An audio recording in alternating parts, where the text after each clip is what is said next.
Hey everyone. So I haven't really made an actual verbal talking video for quite some time. Finals were pretty hectic. We just ended. This is my little sister's room because she's not with us. We just moved into an apartment. So that's crazy, hectic craziness.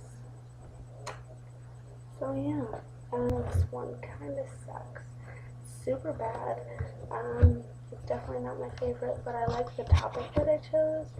I just think I waited a little too long to start it. So yeah.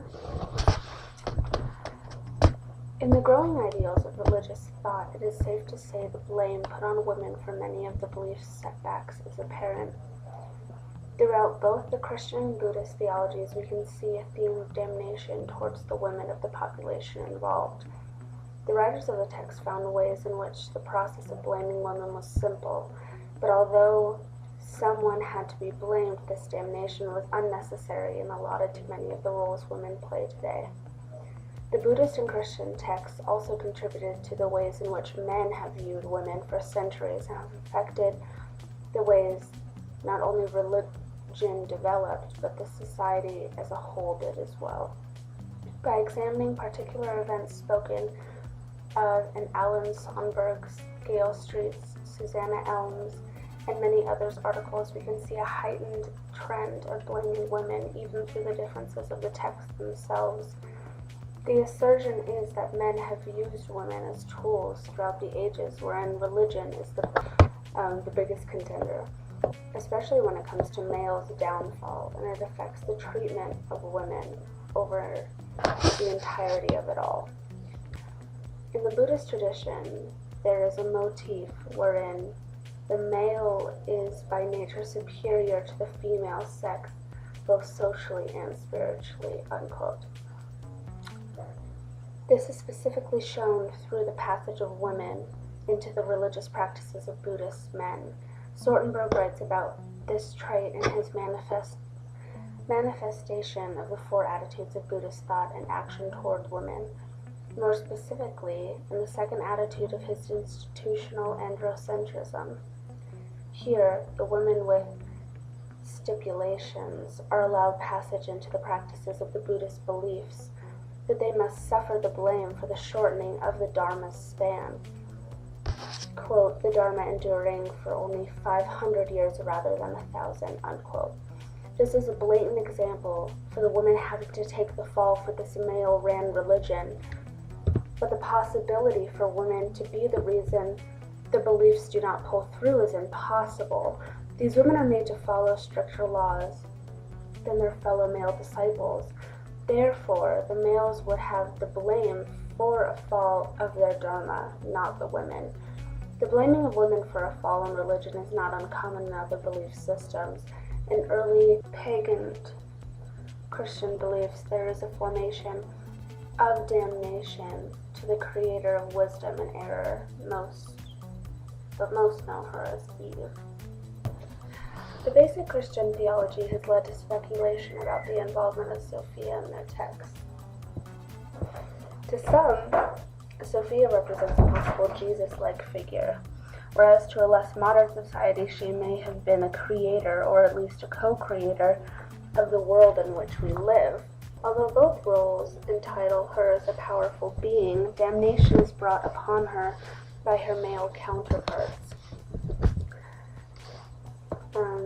Street touches firmly on the tale of Sophia and the primal error to heavenly Sophia wisdom, and how she may be in fact the Eve blamed for the passage of knowledge today. In this tale, Sophia has the urgency to create a being without her consort or male counterpart. This creation leads to an error in the world, but the error is split into two categories that result in some confusion as to the origin of blame. On one side, she is blamed for errors in the world, but also the creation of wisdom through beings living in it. What is puzzling is the notion that she begins to fix the error made. Quote, Sophia devotes her divine energies to remedying her error, unquote. But she is still blamed for its wrongness. It would seem that one who tries to fix an error made would be praised, for even heavenly beings make mistakes. That by looking at the situation through the misogynistic lens in which this tale was created, if the creation was flipped to that of the males, he would be praised. It is due to her female state that the writers felt they had the ability to blame the world's pain and suffering on Sophia, not her error in creation. For example, the article "What If God Has Breasts," written by Karen, touches on the aspect of Sophia as a creator, stating that her being was later replaced by Jesus, a prominent male figure. This change in sex allowed for the world created through error of wisdom to suddenly be a holy place of religious thought. The role of prominent female characters in religion can be seen in Buddhist texts as well. In the article "Versions of God," written by Susanna Elm, there is a battle between the good and bad women of religion. Juliana represents the woman who follows the virgin guidelines of her male-ruled society, whereas the prophetess follows her own path to religious thought, similar to that of Sophia. The prophetess is said to have been called upon by the Holy Spirit, and this calling leads to a mass following of her preaching. Quote, her teachings were powerful enough to attract a large following, including members of the clergy, unquote. This power eventually frightened the males of this religious stronghold, which led to blame greater than any above. The prophetess, like many others, was damned as well as exorcised due to fear in the men of the clergy. In Paul, Elm writes of the reasoning for the prophetess's damnation, quote, "For I do not allow women to teach or to exercise authority over men," unquote. Due to her exercising of power, she was exorcised and cast out as a fool, whereas Juliana was, quote, praised long after she had died, unquote. The reason for Juliana's praise and the prophetess's downfall may be the cause of the caste in that society. But no matter the situation, blame was held higher than praise, and women are still condemned because of it. Women's power was not the only item up for grabs in the blaming field. The female body was a constant form for the male to use. The female's body was seen as both a treasure in iconography and a temptress in the text. This unbalanced viewpoint made the male's blaming of women seem illegitimate in most instances today, but has still leaked its evil into some ways of living in the modern religious world. In the Buddhist religion, their icons showed women with large breasts and hips, filled with sexuality and fertility. Even with these prominent female icons, there still lay the belief that the female body was polluted and caused men of religious standing to stray from their beliefs.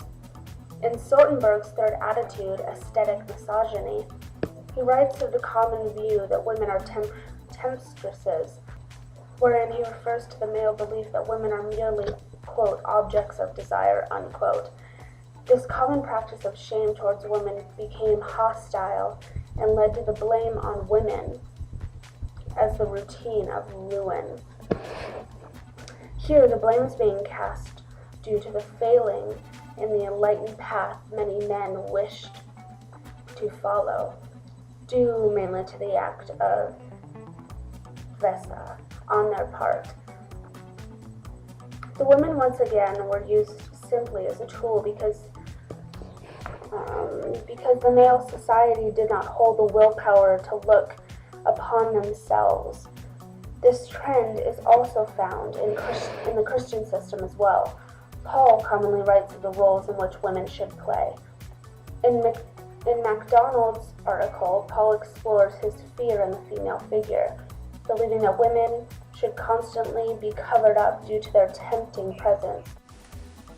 quote, Paul's efforts to reduce the public visibility of women, unquote. The formulated idea by Paul is the result of the blaming of Eve for woman's impurity. In the text, Eve is raped and abandoned by the god of entirety? Does that make sense? Entirety, is that even a word? Entirety? God of entirety. Wherein he is attracted to her spiritual woman, but in turn rapes her spirit of flesh. In a circumstance as this, it would seem plausible that the male figure would hold the blame, but as is tradition, the female figure is blamed even with the holding of this victim's state. The last theme which is coiled through the Buddhist and Christian theology is the seed and soil concept. In Mother Wisdom, Father Love, Kebsian formulates a partial reasoning for the blaming of women as the gender in childbearing. Tracing through history to the medieval ages, many know of the ways in which females were treated by even their husbands if their birthing product was not male. Was not male. This idea may have been originated in the Buddhist text. Kebsian touches on involving the hierarchy of male dominance in the gender of the child and its ability to be enlightened. Quote, depending on the men who father them, the father will determine, unquote. Although Origen states the males were responsible for the gender, women were still cast as the reason for the disappointment of a daughter. Torgerson formulates the theme of seed and soil more thoroughly in her piece on Christian theology, stating that women were seen as the soil for which males introduced their seed. This being said, the women's inability to produce seed resulted in a shame put on them and an honor put on their male counterparts. Even here, women are symbolized as only the carriers of the child, men as the determining factors of gender and hierarchy. Yet the women still receive a blaming imprisonment if the child is not of the wished gender.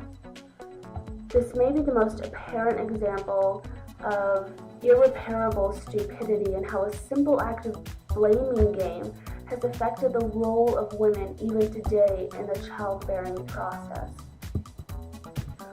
Our modern society runs on the fuels of its ancestors' theologies, whether subconscious or not. We are a reflection in the misogynistic waters they created throughout the lives of both highly held women and those of lower standing. Both the Christian and Buddhist beliefs are to blame here.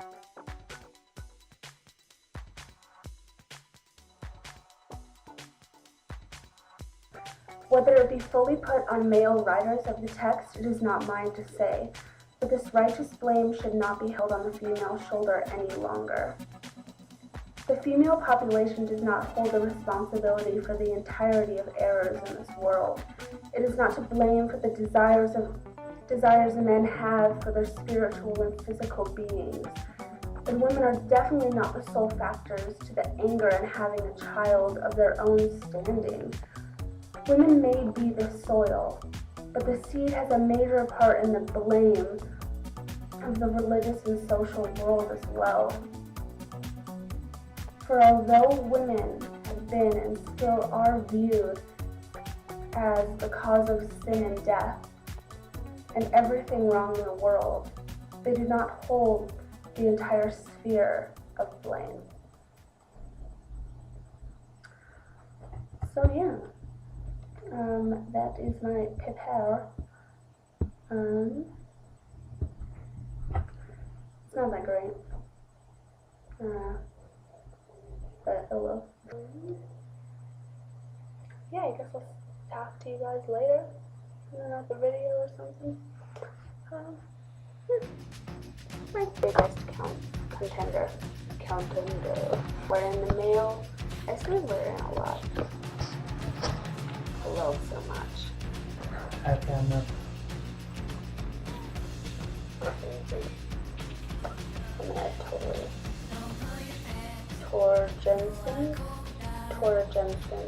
Tor Jensen. Tor Jensen. Tor Jensen. That is really hard to say abrasive.